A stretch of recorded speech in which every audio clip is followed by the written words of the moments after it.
Oh, that always moves me so much. I love seeing that video. Welcome, everyone, to Golden Threads yearly event, What Do the Women Say? And we are here, Torange Yerzarian and myself. Very happy to be here with you, Torange. Um, this is an event that started in 1999, and it was originally called From the Inside. It's always been a multimedia event with artists from all sorts of disciplines. And it's personally one of my favorites, Golden Thread traditions, because of its intersectionality with artists from all over and the voices it lifts. And I'm thrilled to be here with Turanj and just to have a conversation with her, and then later to invite other fabulous artists, female artists that we've had over the years. And just to share with you all that as a company, over 70% of our artists have been female, and we're very proud of that. So, Taranj, I'm just thrilled to be here with you.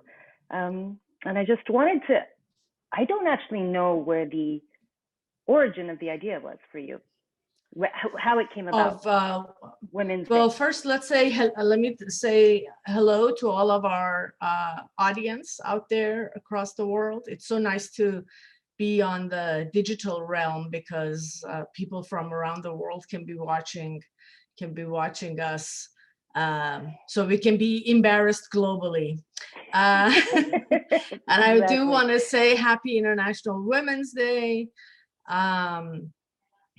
We are obviously a woman-founded company, and from the very beginning, Golden Thread has been working with, I would say, mostly women artists. So I think it was natural for us to celebrate International Women's Day, which is something that I think, like in the Iranian community, it's been celebrated every year across the world. In various countries, it's celebrated, and less so, I think, maybe in the US. So we began with From the Inside, which was a collaborative performance with visual artists, dancers, theater actors, and that was in 1999. We had two performances of that in a studio in Oakland. And if we look at the image with all the different artists, it was very ritualistic.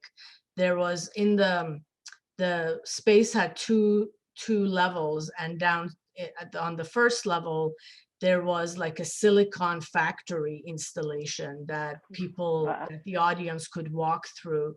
And then on the second floor was this performance space, and we created sort of this ritualistic space. There was dancing, there was spoken word, and from there we just continued. And I think we changed the name to What Do the Women Say? I don't remember what year, but because I think I've kind of lost the records between after 1999. The next Women's Day celebration that I have records for is 2005. And we partnered with the She Company at that point, which was specifically focused on women theater artists. And for 2 or 3 years, we celebrated International Women's Day with the She Company, and that was really successful. When did you begin your work with Golden Thread? Do you remember? Yes, I do. It was a reading of a Noah Sadawi play, and that was in 1998, I believe. Yeah, and, so even before, yeah. Yeah, yeah. And I mean, I love to look at this picture because like Zahra Mahlouji's in there, your mom's there, Vida, and Simine, and I remember, I like how we Bella. put the men behind the fence. That's right. We had 3 male act or more. We had, I think, more because there are 2 fences and all the men are back there. Yeah, that was at the Magic, right? Yeah. It was at the Magic. It was part of a festival. The play was called 12 Women in a Cell. Yeah. This is Ecstasy, a Water Fable, which I think was your next production. Yeah, it was 2009, I believe. And then there was Reorient, and this is This is why I always say I obviously need to do more comedies, because almost every picture of me I look super sad. But that was the first monologue that Evren, yeah. And then from then on, I've just been talking a lot on stage for too long. But that's actually my kitchen, right? Toronto, Yeah, we did the majority of our rehearsal. This is from our board retreats, which has been amazing. So I segued into being a board member in 2016, and then have become president, which has been a challenge, but good for me. Mm-hmm. And this is from one of my favorite events as well, is our party at Bob and Judy's house, our long-term supporters, ex-board members, and just overall amazing people who are incredible hosts. Yeah, it's our appreciation event where we appreciate our artists, volunteers, and donors.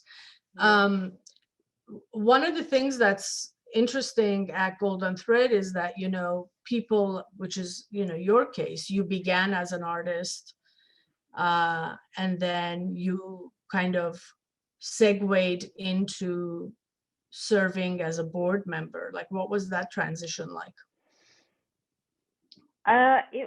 It's been really a growth process for me, because it's because it's had me have to think about the organization in a different way, and how I want to show up, and sort of the role of artists within nonprofit organizations, and how important that role is, but also how much you learn about the nuts and bolts of a company, and what it takes to sustain something and help grow it, and have part of the vision and the strategy to do so, has been really amazing, actually. And it's actually, I think it's really instrumental, because I think my time as a board member has grown as my child has grown.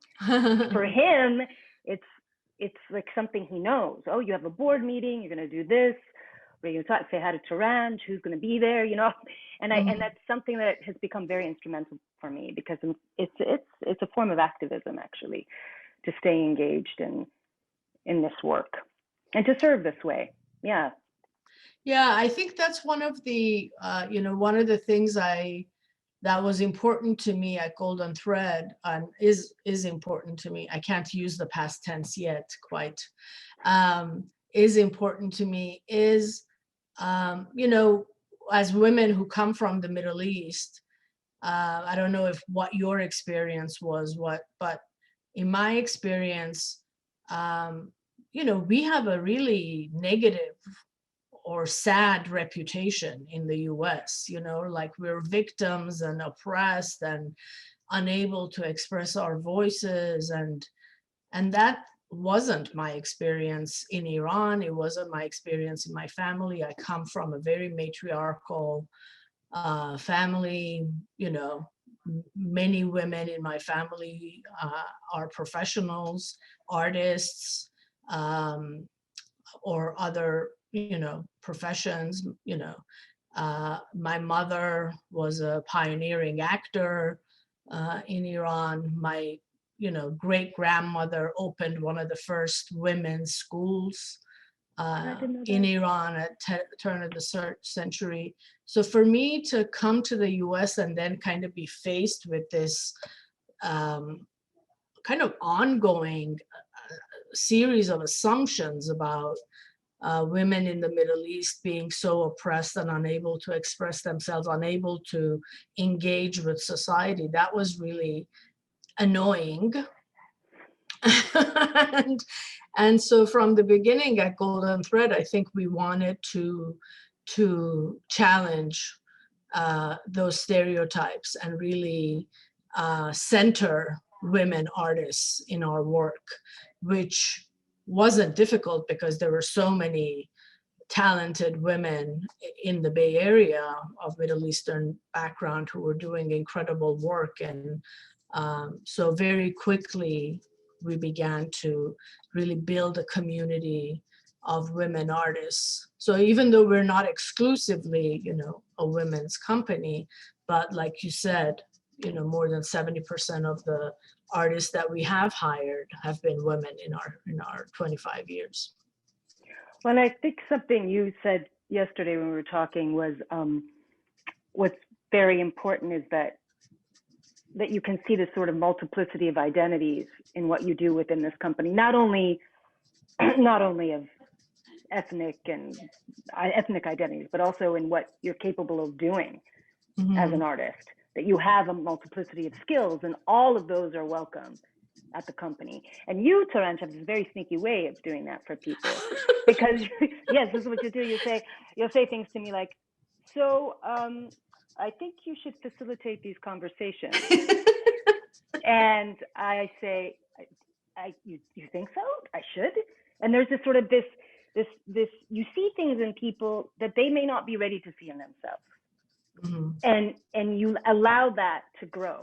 And you do it in that way where it's like, you don't actually give a lot of compliments, but you're like, no, you can do this. Just go out and do this. You can go try.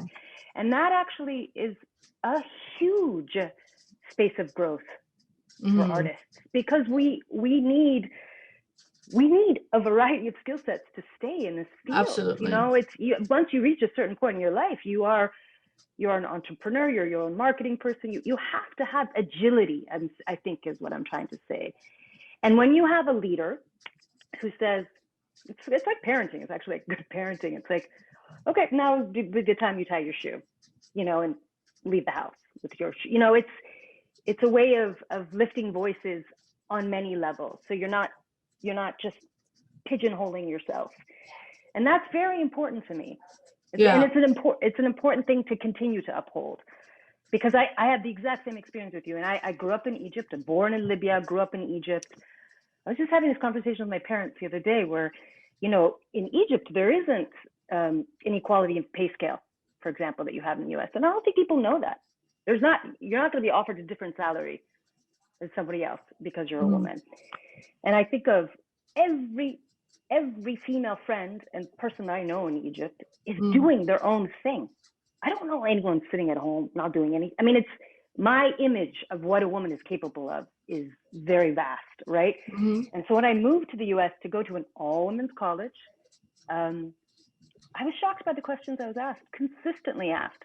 You know, I mean, so many of us have had this experience where all of a sudden you become the representative sole voice for, you know, fill in the blank, all Middle Eastern women. But aren't women oppressed there? Are you able to fill in the blank? You know, it was not my experience. So I was told, oh, you must be glad to be out of that oppression or oppressive environment. I'm like, no, you know, or it must be so nice to like find freedom here. And that's, you know, that's the narrative that is perpetuated in the media also. When you look at movies and plays, that's what gets produced more. So that's, again, you know, Golden Thread's role is to challenge those narratives and develop our own work, our own voices. And, you know, like I come from a mixed family, Christian, Muslim. I started out as a microbiologist. I worked in a corporation while I was running Golden Thread.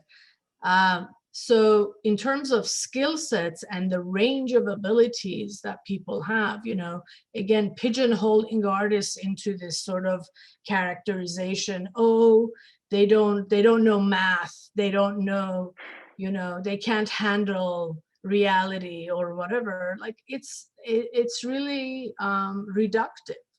And so from the beginning, again, Golden Thread, you know, with our umbrella definition of the Middle East and our insistence on welcoming everyone in their wholeness, you know, and encouraging them to expand that wholeness, you know, and giving them tasks that, you know, forcing them to volunteer to do things that we need them to do, but also helping them gain confidence in their own abilities and in their own skills.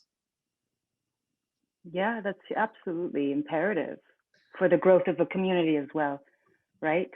So Taranj, I have a question for you. You have you know, this year is so instrumental because it's the company's 25th year. And when you think of the next 25 years for the company and what you would love to leave as a legacy, can you speak to that a little bit? What's your hope and dream for Golden Thread as a company? I mean, I guess my hope is more of what we've been talking about, which is, a really thriving artistic community that claim our own stories. An artistic community that doesn't compromise, that experiments, that impacts the artistic field, with our unique perspectives and our unique aesthetics. Organizationally, I would want to see Golden Thread really fulfill its potential for being, reaching a global audience, for impacting the field organizationally, with our ideas about artists being at the center of how an organization is run, and respecting that flexibility, for an artist to develop their career, grow their career while they're also doing other things, non-artistic work at Golden Thread. And we have this vision of centering the margins, right? Not constantly defining ourselves through a white mainstream, right? We accomplish this with co-productions with other theater companies and other organizations like African American Shakespeare or Asian American Theater, because we want to center our stories. We want to again challenge this idea of the white narrative being the mainstream narrative, and also challenge ourselves to come up with new definitions that are our definitions and not what we've received from the white, dominant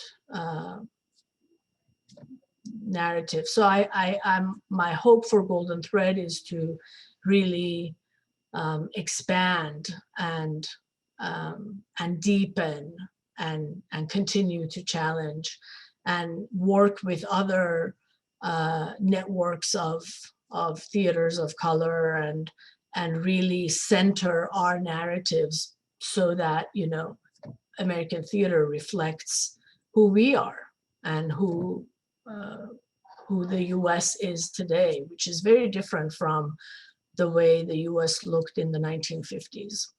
Yes. When regional theater movement happened. Yeah, it's an exciting time for that. Mm-hmm.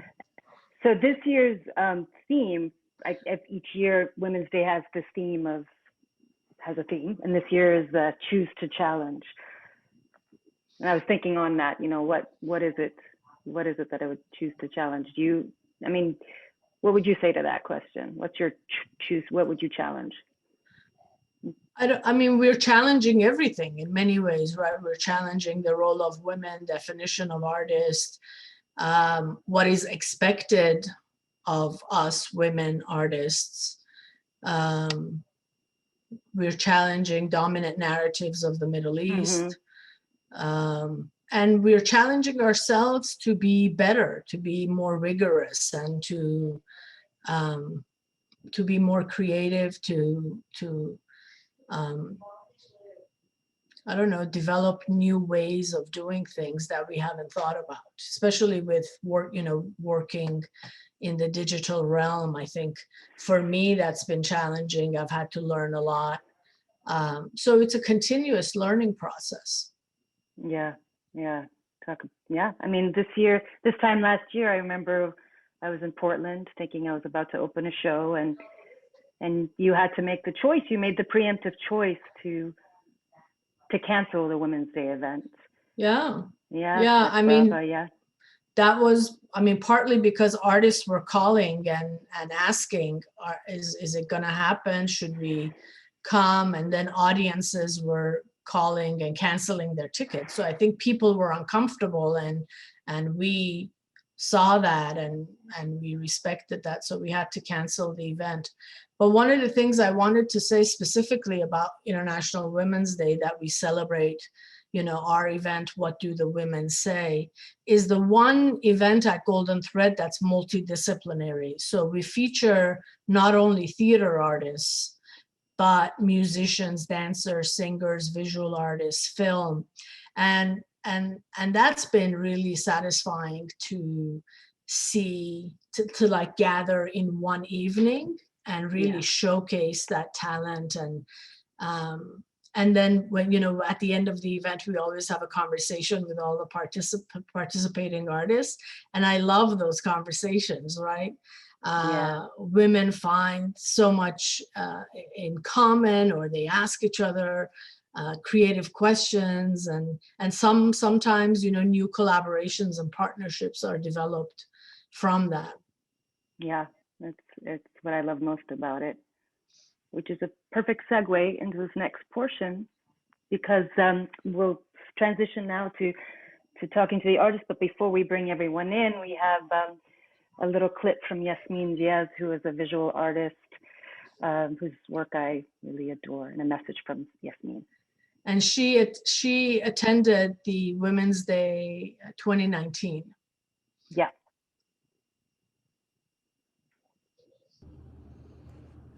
Hello, my name is Yasmin Nasser Diaz, and I'm an artist based in Los Angeles. And even though I'm in Los Angeles and not in the Bay Area, I very much value just knowing that Golden Thread exists and is this community and platform that has enabled people, creatives, to come up with and develop and nurture stories, and to be able to share them with the community.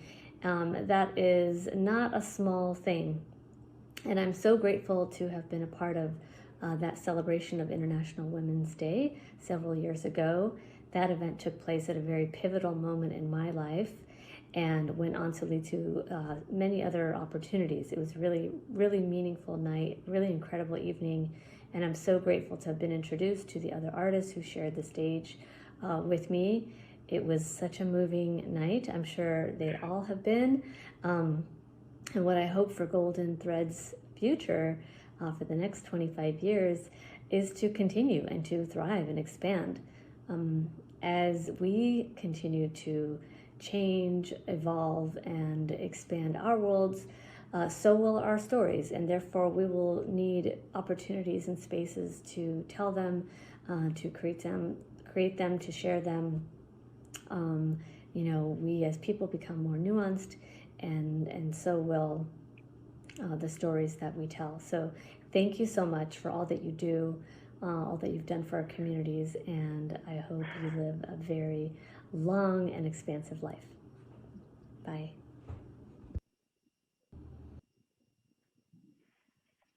Oh, that was one of my It was favorites. so lovely to have her.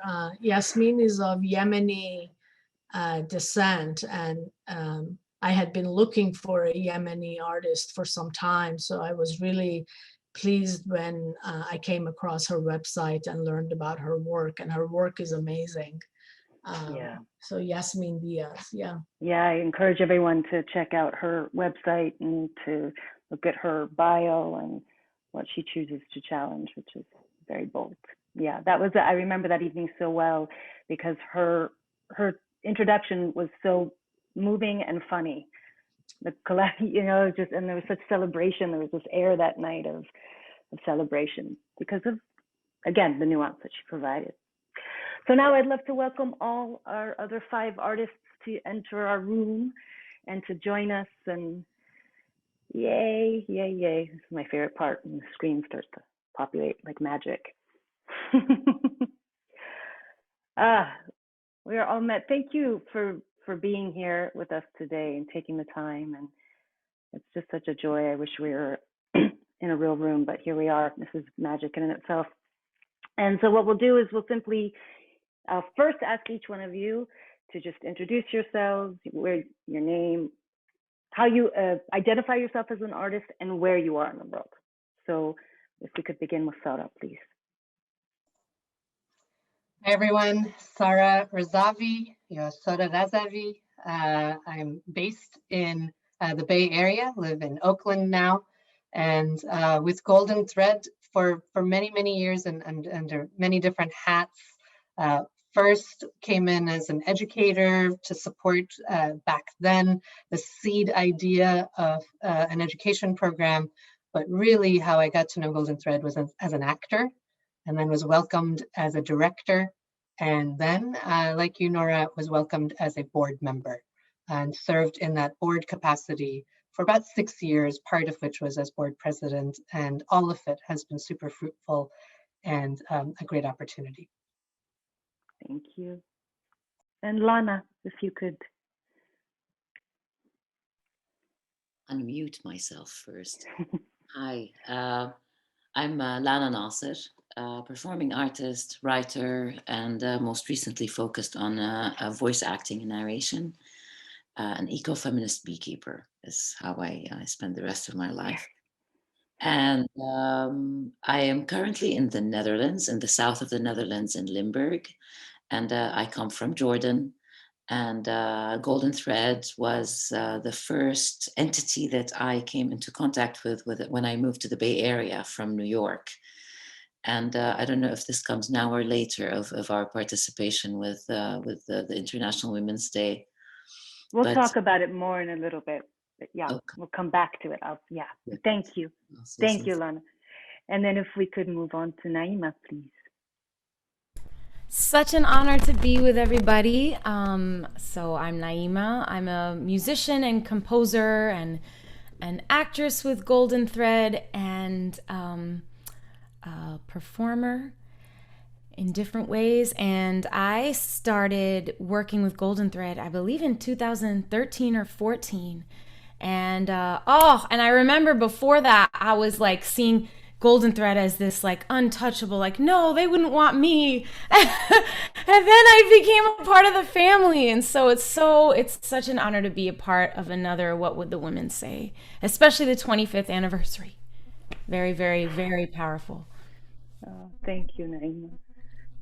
Sophia. Haha. My screen froze for a second right when you said Sophia. Hi.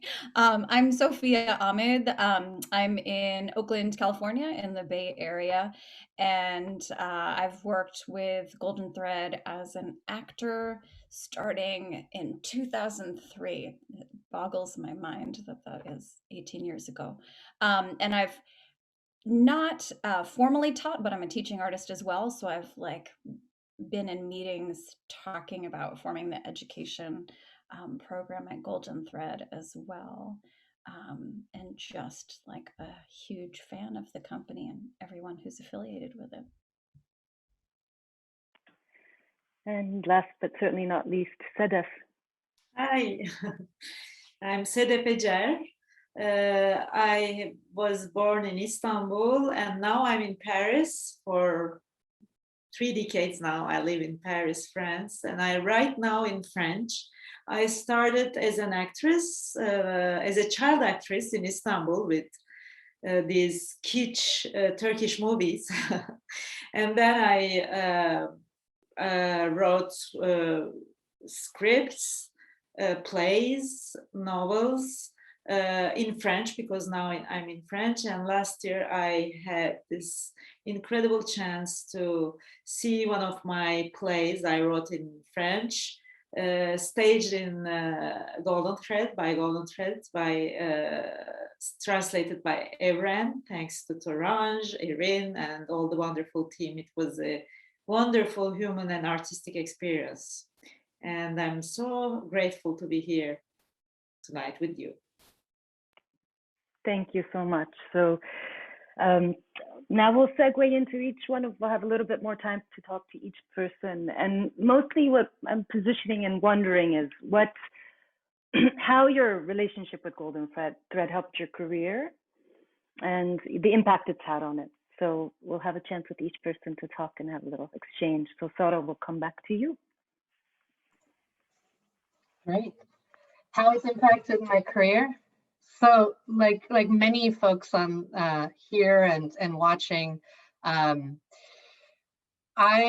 came to the Bay Area, thinking I was going to do one thing. I was doing a program with a professor at UC Berkeley.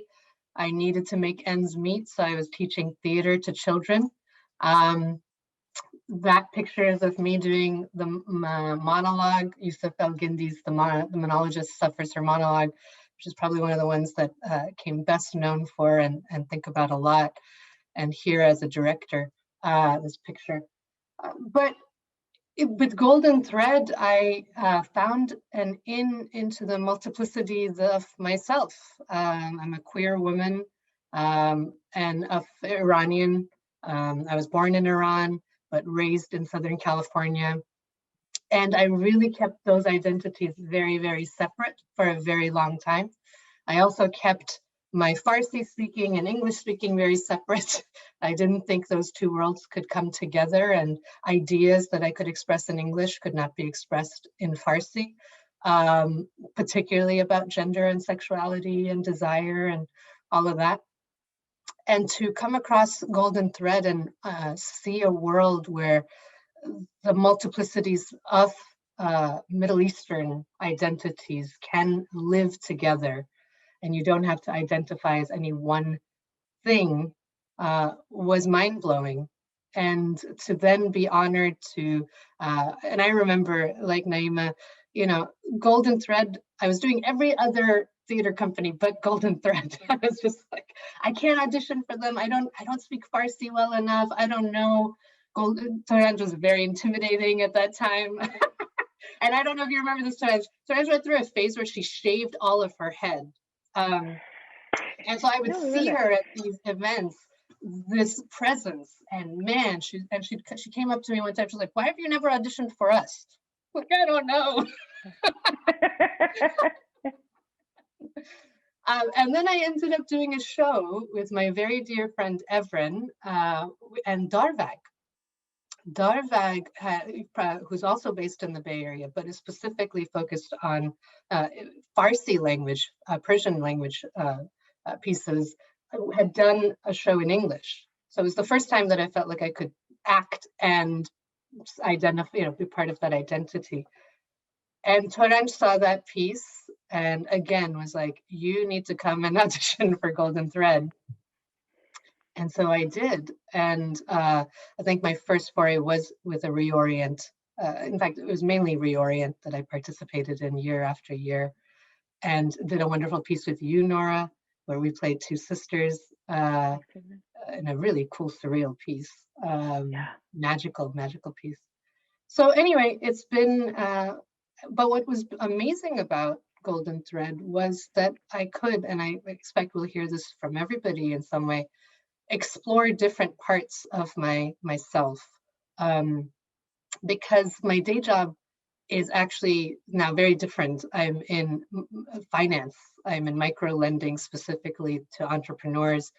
I play very much, a different role, but I look to the way Golden Thread has worked across boundaries, across communities, and what I've learned about being able to articulate what you mean to say.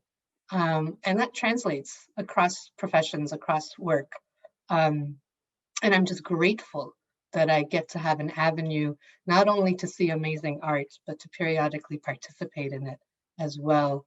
And to hear the word artist and my name still connected is just a pleasure and a treat that I'm so grateful for, that Golden Thread continues to offer. Yeah, Sara, you've hit so many different marks for the company. You're still you're a person we lean on still in so many ways. It's like we've grown up together. That's what's really moving too. There's that kind of familial aspect to this company, which it's not shy to do, Yeah. And I know, turning on the Zoom and seeing all the white hair sprinkled in. was a true. time where there was more know. dark hair. Always Yeah. great hair. It's true. Sara is known, for those of you who may not know this, for her amazing hair. Like you can see which it. is Like which is like crazy to in this company to have that claim for real. It's like everybody has amazing hair. Looking at the photos, I'm like, great hair, great hair, great.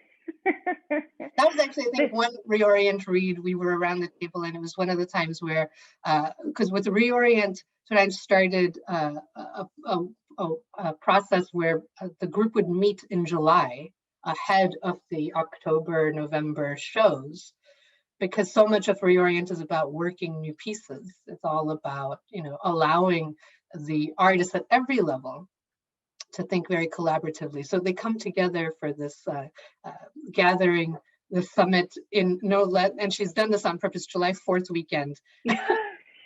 Middle Easterners come together in San Francisco. And there are so many barbecues. I'm like, no, cannot. I have to go to a Golden Thread retreat.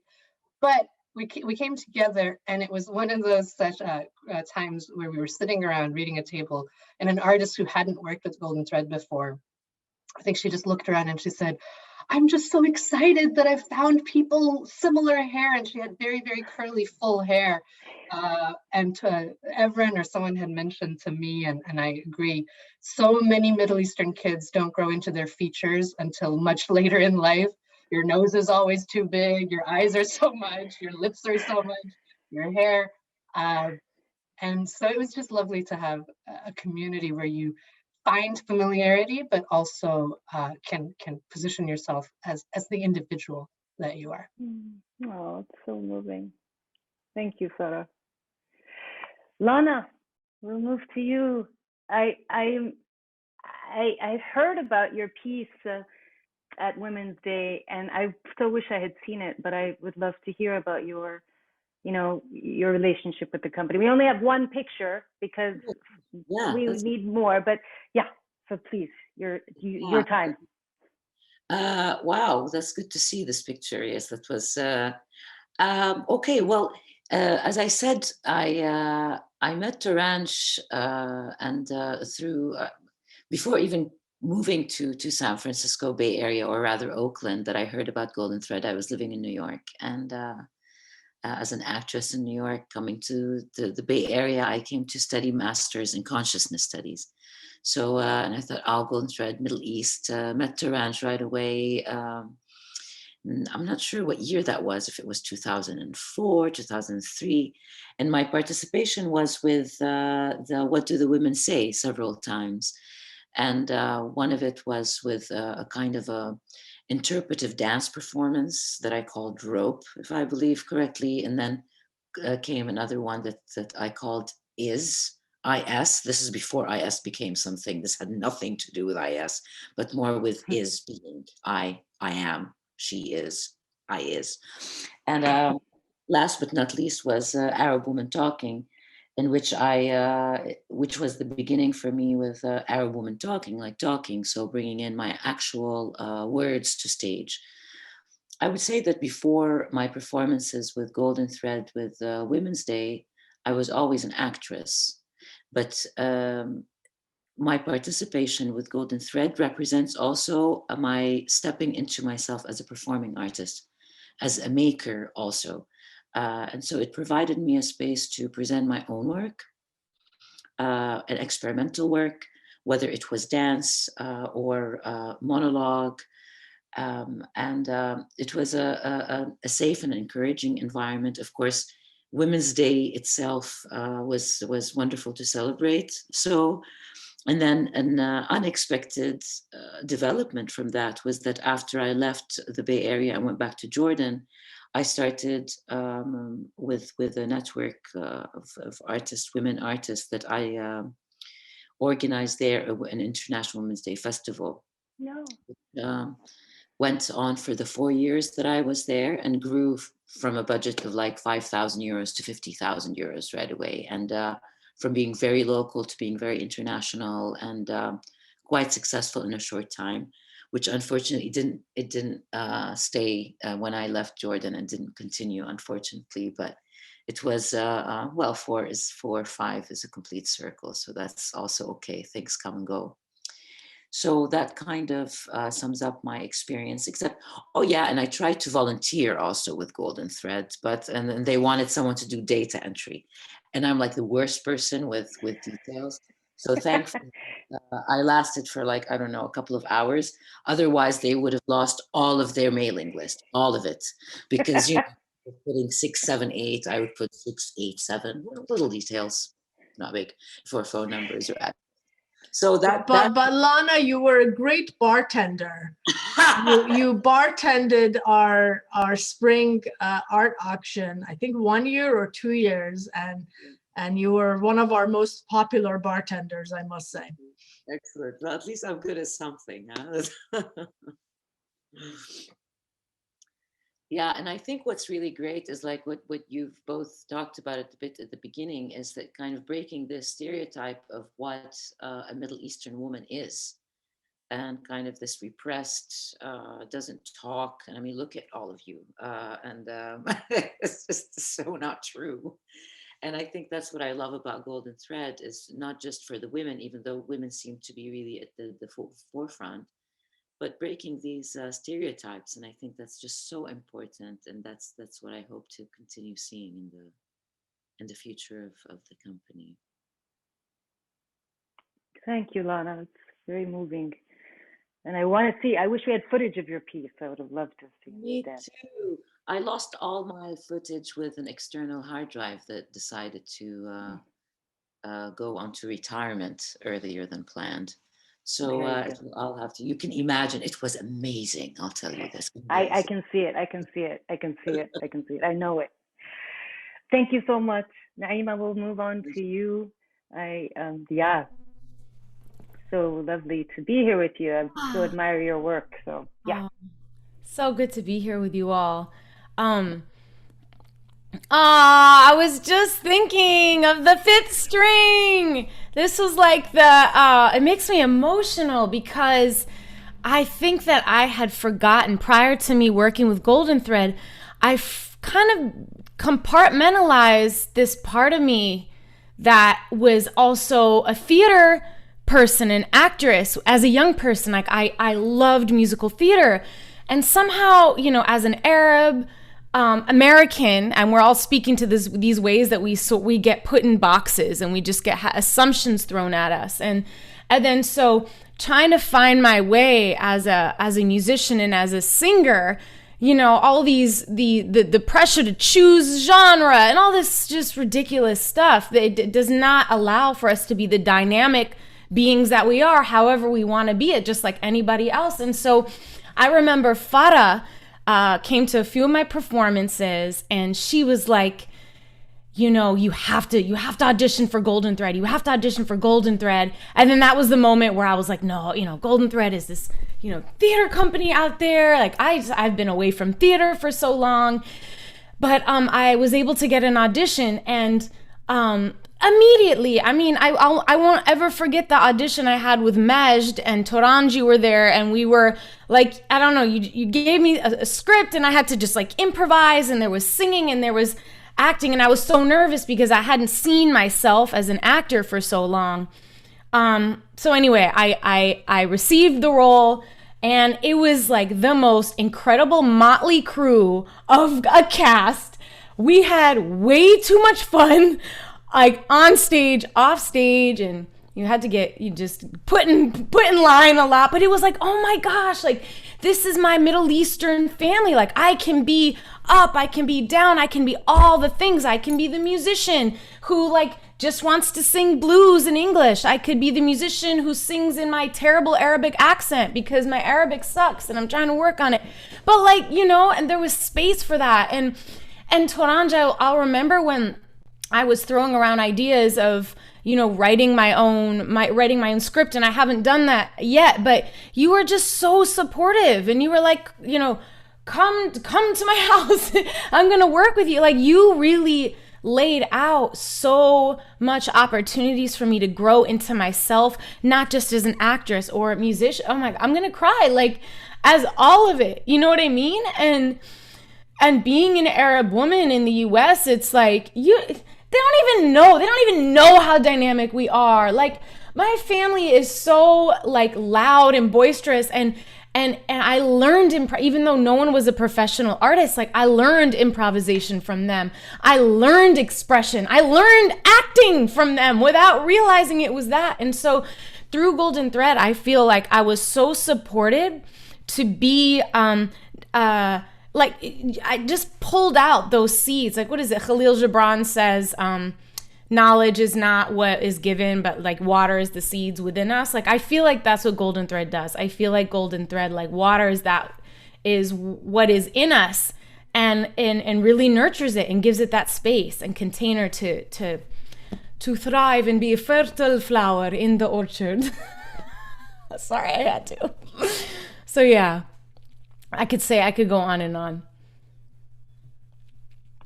Thank you, Naima. That's so, I mean, I remember your performance at our 20th year anniversary, and just sort of the full energy you had there and what you brought to the house was really warm. It's and we forget as artists that we forget that we can be really you feel really confident in one zone and then get more shy in another. Absolutely. Right. Story of my life. Shy Right. and bold somehow at the same time. I don't understand, but both. All of it. That's the way it is. We all struggle Yep. with that, I think. Most But artists, I feel. Yeah. to be seen in that way is really what helps you lift that, right? Yes. So thank absolutely. you. Thank you for your forthrightness and vulnerability. Oh, no, thank so you. Lovely. Thank you. So Thank you. lovely. Yeah. Oh, Sophia, I move to you, my dear friend. Hi. Yeah. I was thinking about this question, like, how has Golden Thread been a part of my career? And I mean, it charts my Golden Thread kind of is like the cradle for my entire career, really, in the Bay Area, which is my entire acting career. So that was is verhandelt. But I moved back to the Bay Area. I was born and raised in San Francisco, and I moved back to the Bay Area in 2001 and did Dangerous Highway. And did like a couple of community theater shows. That was the show that we ran into sheltering in place. The last group of people I was with was that group of people celebrating our early closure, and we all hugged each other and we're breathing on each other, and we're like, we're not gonna be able to do this for a month or two, huh? And then in a year. Yeah, so I like did some community theater, and then I did some children's theater, and I realized, I'm pretty positive Love Missile was the first show that I got paid to do, like a primetime show, not for kids. And I was like, this is a big deal. Like, I'm an actor. I'm getting paid to be an actor on stage, not for fourth graders who are being forced to come and watch this show about, like, don't bully, I love children's theater, but it was like a primetime show. And Love Missile is iconic, like, in my household with my friends. I have a friend who says that was good, but it was no Love Missile. He still says that because it was a trip. It was puppetry, like shadow puppets and puppetry. It was a musical. There was dancing. It was amazing. And that was the first show that I got to do with Vida, and not knowing her history, because I'm half Pakistani. So, like, I did not know about Iranian cinema at that point. But I just remember adoring her, but not knowing, like, someone mentioned, oh yeah, she was like a huge actress in Iran. I was like, what? Like, she was just so, like, lovely and, personable and sweet, and she played my mom in that show, and it was awesome. And then, like, I've done a few women's Day events. What do the women say? And I think that the only time I've ever played somebody Pakistani was in a What Do the Women Say reading, and I can't remember the name of the play, but it was lovely. It was a 3-woman Remains. with Remains. Yeah. Oh, that's what it was. Sima Sueko. Yes. Yeah. And I loved that piece. It was just beautiful at Potrero Stage. And then just like, I mean, this is my career, this is my life. Like, it just so happens that the last show I did before I had a child was Most Dangerous Highway in the World. And then the first show I did again after a 2-year hiatus was Reorient. And I remember, like, you know, thinking about whether I could kind of arrange my life with this child also to do it. And Torange was just like, we will work with your schedule. Like, it was so supportive of being a parent, being able to hold both sides of who I was now, who I am now. And so it was amazing to do Reorient, because I was like, oh, this is scary. Like, auditioning again after a few years was really nerve-wracking, but it was coming into a room filled with like my family, and it felt like coming back home. And I'm like, oh no, like, I can do this in this space because these are people who are just wonderful and lovely and supportive. And then the last show that I did before Shelter in Place, it's like it's kind of a career trajectory, but also just a life trajectory. And also doing a reading with Golden Thread led to a show at the Magic with you, Nora, and with Atossa and with Bridget, which is kind of like the most wonderful, and with Betty Shamia, the writer, and Jessica Height, like the most amazing sextet of women, just powerhouse. And also where I met Evren, because he was like a marketing director at the Magic at that time. So just, yeah, it's led to everything. So thank you, Niraj. Yes, clear impact. It's so moving to hear, Sophia. And it's a great segue, because yes, the last show right before everything shut down was Sedef's beautiful play, which I will see one day, hopefully. Sedef, I'm so happy you're here with us from Paris, and your relationship with us is the most recent. But yes, just to hear the impact of working on that piece. Yeah.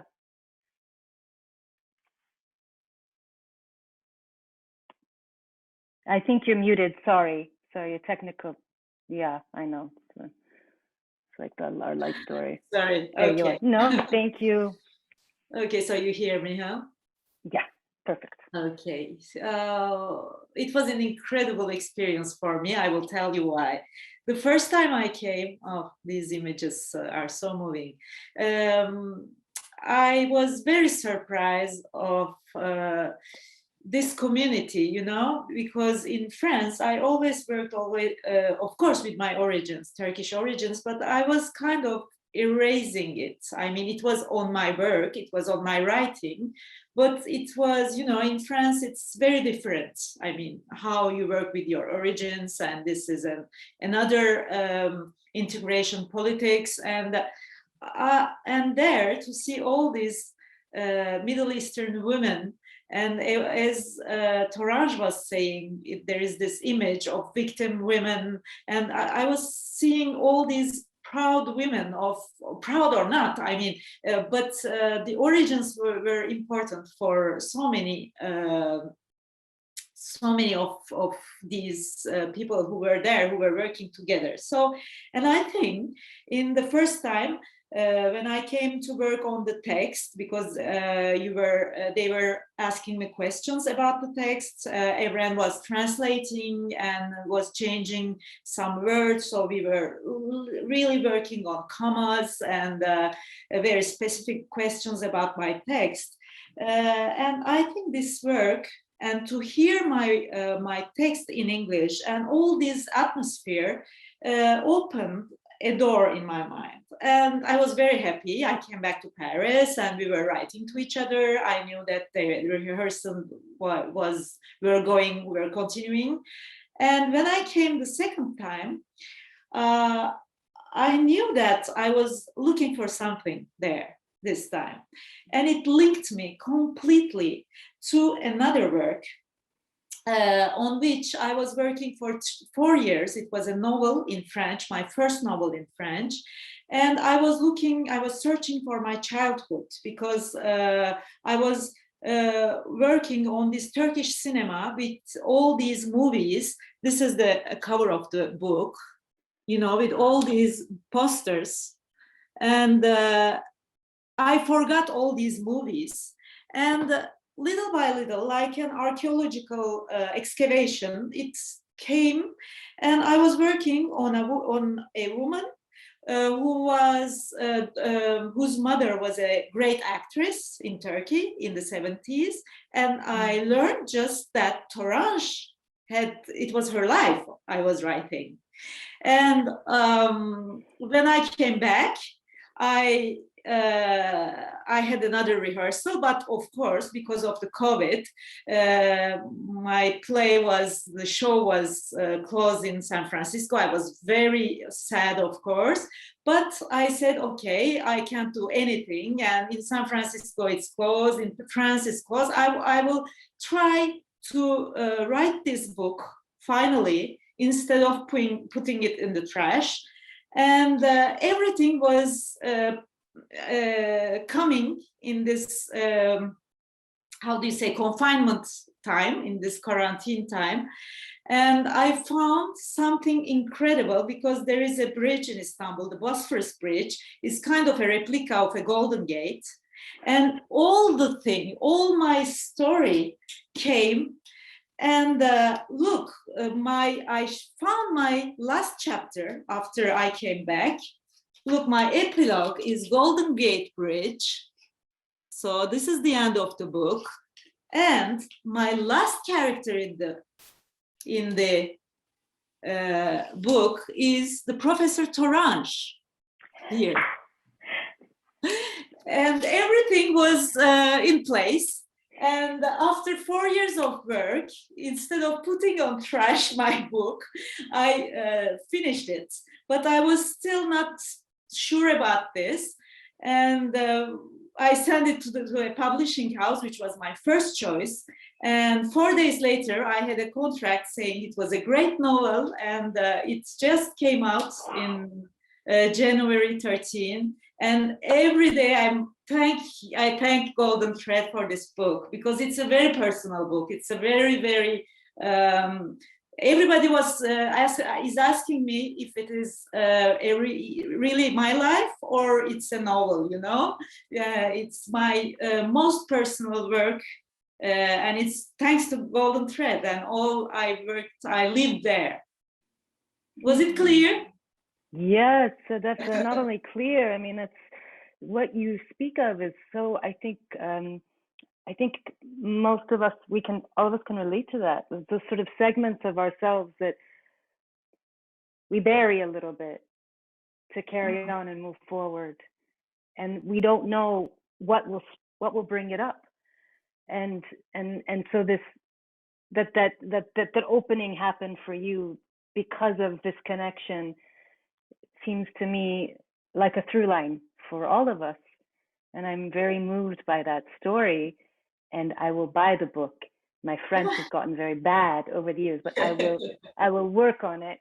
So that's such a moving story. I knew that you published a book, but I didn't realize that was the impetus. And of course, it's completely linked to this experience, completely, because I was really suffering about writing this book for 4 years. But this experience in Golden Thread put all the things together, you know. Sometimes you work on some of the projects are difficult, and this one was a very difficult one. Yeah. So thank you so much for these amazing stories. We're so lucky to share the space with you all and to have such an array. It feels like there's like really well orchestrated measure this timeline with everyone from origin to now and this evolution of us. So now we're just, here to answer questions and to continue the conversation and open it up to audience members. Okay, I have one here. Let me start. So the question is, what are your hopes for Golden Thread and its future? Maybe for the, let's just say for the future of the company. I will take a person who raises their hand first. You can think about it and then just unmute yourself. So there you go. I can go first. I think, like Sophia, I've also become a parent through the many years here with Golden Thread. I have now a 3-year-old daughter, Amelia, Emmy, and I hope that she finds a home in the future of Golden Thread. I remember a board member a while back when the fairy tale players were just starting out. She was so adamant about making sure her daughter found a place, because even in the Bay Area, she said it's hard, and they were a mixed family, to find a place where she could see herself. And so I hope not only our kids, Sophia and mine, and many folks who've had kids, you too, Nora, during your time with Golden Thread, but just in general, that we continue to create a space for those who don't see themselves elsewhere to find themselves here. And for Golden Thread to continue to do that.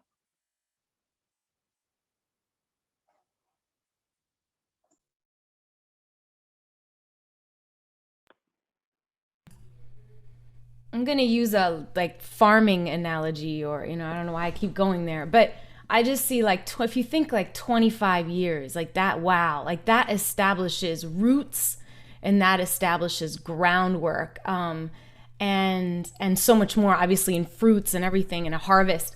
But I think what I would dream for Golden Thread is just continued abundance and prosperity and the support, right? And just from all directions, an ease and a channel and rivers of just financial support, all kind of PR support, so that, because what Golden Thread is in and of itself is already so supportive, right? And of artists. So just a matter of having the doors open in a way where it's just so full of resources and human resources, monetary, all the things, so that it's just continues to just support and uplift artists that I don't even know about yet. You know what I mean? So it's an overall dream, but that.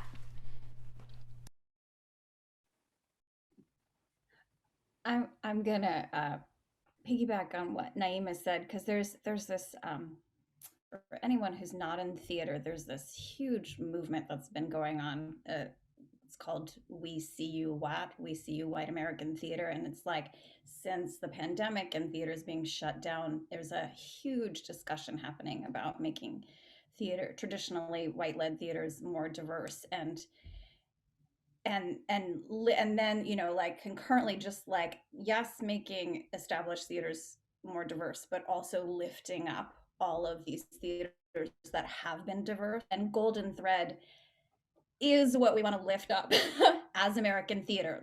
It is so diverse, it is so gender inclusive and equal, very women-led. So yes, having it be funded and supported at these levels where it is not at risk of not being viable, that it is has kind of a carriage and an endowment like huge theaters, because it is everything that we want modern 21st century to be.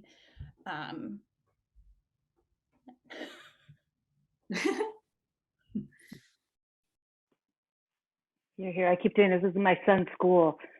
If you agree with something, you knock. So if you see me doing this, that's what this is. So it's, instead of everybody clapping, we just knock. Someone honors somebody. So that's what I'm doing. I'm going to move on to this next question because I find it moving and important. And it's, what is your message to young BIPOC women identifying artists trying to make it in the theater field in the US?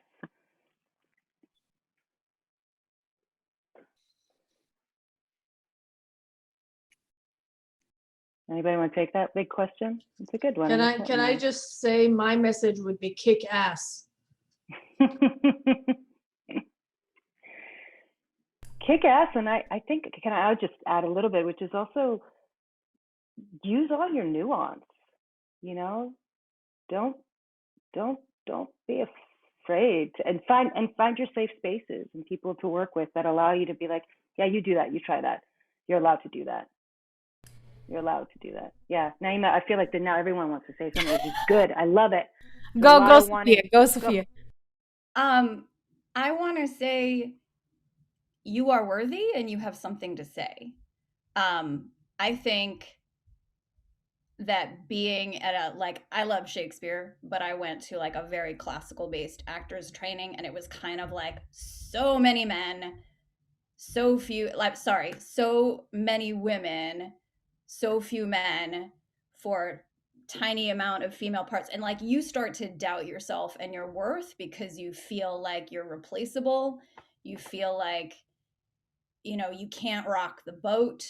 You can't stand up for what is right, and for you to be safe and you to be supported and know that you are worthy and that you have value to offer, and don't let people make you feel like you are replaceable, because you're not.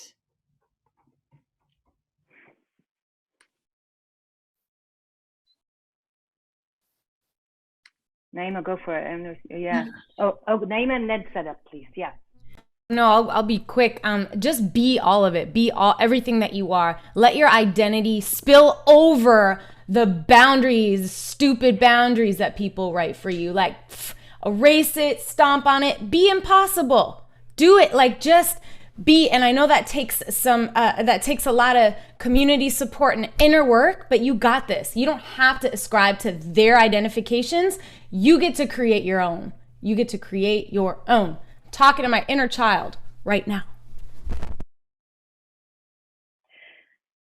Sedef, please. Yeah, I think writers are dangerous for the populisms. And among dangerous women, the most dangerous ones are the ones who tell stories. They are even more dangerous than active politicians, because when they are telling stories with their experience, female experience, they shake the point of view. They change the stories told by men, and they put the camera in the other way. Writing is the ultimate freedom, because if you write with your imagination, you can go to all the forbidden spaces, all the dangerous places. You can be a man, you can be a prostitute, you can be an enemy. And that's why in the beginning of the first wave of feminism, these brilliant doctors, anatomists were saying, they were proving that women who write had smaller uterus, they had fragile brain, and they would go hysterical, anemic. But women wrote anyway, and they decided to tell stories, and not only in the West. Everywhere, women transgressed the rules, and making the stories circulate, making them going across the borders is very important. It's a political act, because if we have narratives from far territories, it makes people less misogyn, less homophobic, less, less stupid. So yeah, women has to write with their experience, and really we have to make these stories circulate from countries to countries. I think this is the most important experience we can say to younger generations, younger women. And I think little girls, we have to give them confidence, because if they had 10th of the confidence of the young boys, there would be equal women, female and man writers. So we are really working with an association we found here, which is Women Francophone Writers. We are hundreds or 80, 90 women writers from 5 continents, and we are all francophone, and we really want to try that, to give, to encourage the young generation women to write. I love it. That's going to get a serious knock like this. Yay. Lana, you had something to say. Yeah, just real quick that I think for if you don't find roles that you can play, then create these roles. That's it. Yes. Yeah. Yeah. That's I would also, you know, for any young artist, I would encourage you to find someone you trust and keep them. Somebody who knows you, somebody who can see your work or read your work and give you feedback. It's one of the toughest things in theater for me has been not having critics, you know, professional critics who understand our work or see it for what it's trying to do or analyze it aesthetically. You know, they often just focus on the social necessity or the social benefits of the work and not really take the artistic offering seriously. And I think for an artist to grow, you really need to have somebody you trust that you can say, hey, you know, what do you think about this? How do you respond to, you know, what I'm trying to do here? So I think it's important to have one or two, like have a little community that you can trust. If not Golden Thread, then you know, somebody else. Yeah. And also, I think, sorry, one last thing, the translation is very important also, to make the stories from one language to other, from one country to the other. It's very important to create communities with translators and institutions which are, I mean, from Arabic to English, to from French to English, and all. I mean, it's very important, I think, to make a network of translator and writers together. huge. Another question is, what are you working on now? Artistically or whatever. Maybe artistically for this purpose. Whoever wants to take that.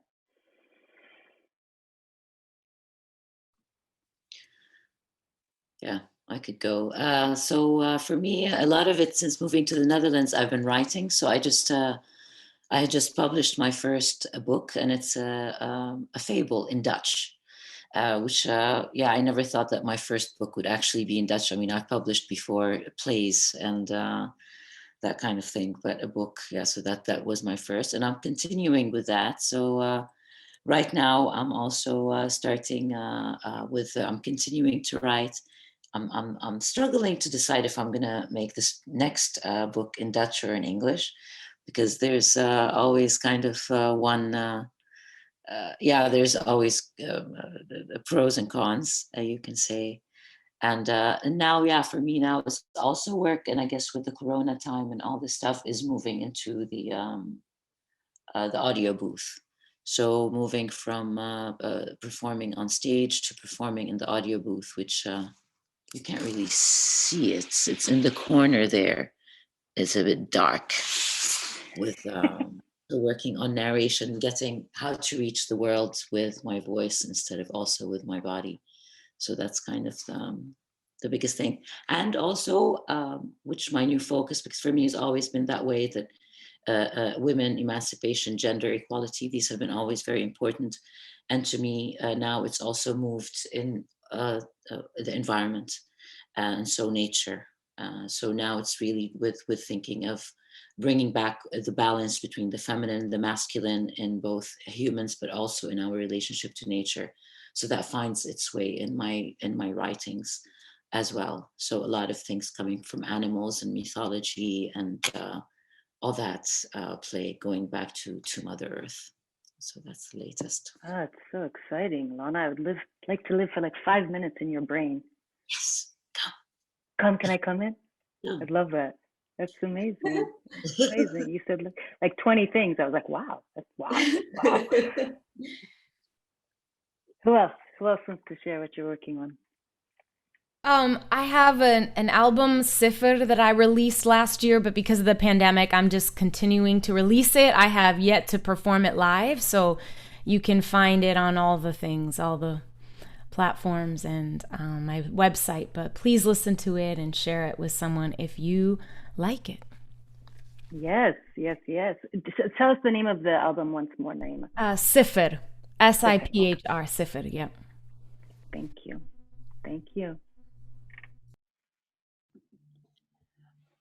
So I would say like I did nothing for about 10 months. I, have a 3.5-year-old and So you're doing a lot of things. a lot of actually. You're doing a lot of things. Let's just be clear.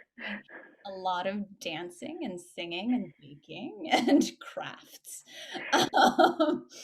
But I got to do a podcast with Word for Word of Books and Roses, a story by Helen Oyeyemi, which is available. It's a beautiful story. It's a really, really lovely story. And then I'm got to contribute to Brava's international, or Brava Canta Brava, and got to read Naomi Shihab Nye play for that, and Nora did my Arabic pronunciation and translation is what I really needed, because I had audio of Naomi reading her poem, but I was like, I don't really know what this means, so Nora did that. And then, I get working on getting Zane into a daycare so that I can do more work. But I was amazed by people who were prolific during the quarantine, but I just kind of my artistic brain shut down for a long time. I was just kind of in survival mode. So it's 3.5 is but 3.5 is a very important zone of childhood, which I remember very well with my wonderful son. But there's a lot of growth happening in those brains and bodies. Yeah. Bandwidth becomes slightly diminished. Anyone else sharing?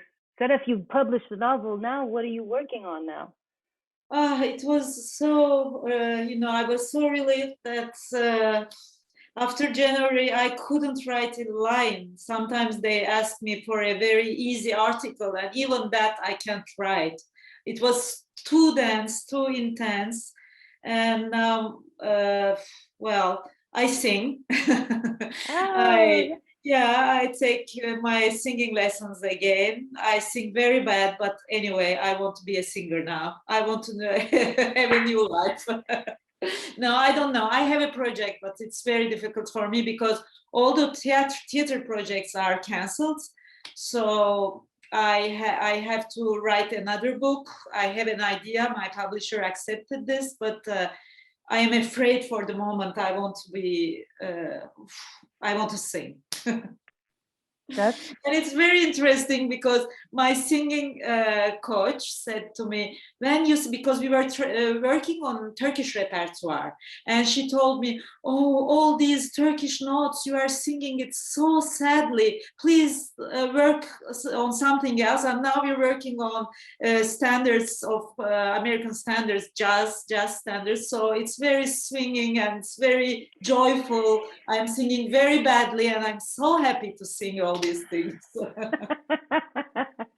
Oh, I'm so happy to hear that, because people have rendered that they don't believe they're allowed to sing. If they're not performing, they don't have performance voice, and that's not what singing used to be. My voice teacher used to say this. She's like, everybody used to sing. It was something we all did, like going to the bathroom, eating, and we've sequestered it to people who, and it's an incredibly important aspect of our joy, actually, right? You know this, Naima. I mean, I was just I was a singer growing up, actually more than an actor, and I miss singing a lot. But I know how I feel when I do it. Huh? And I'm sure it touches a zone in the brain which makes you happy to sing. I'm sure of this. It does. It does. It does. And it's, you know, and yeah, if you have periods of sadness, it's harder to sing. Yeah, birds don't sing when they feel it. But I don't know if you've heard this. I mean, now during the pandemic, birds are so incredibly vocal. It's absolutely amazing. My son's doing this whole bird watching portion for school right now, and it's just, I'm hearing things I never heard before. My awareness is so much more peaked. Anyone else want to share anything they're working on or excited about? Ideas? Taranj, are you writing at all, Taranj? I'm directing the Trojan Women at UC Berkeley's theater department. We're producing it as an audio play.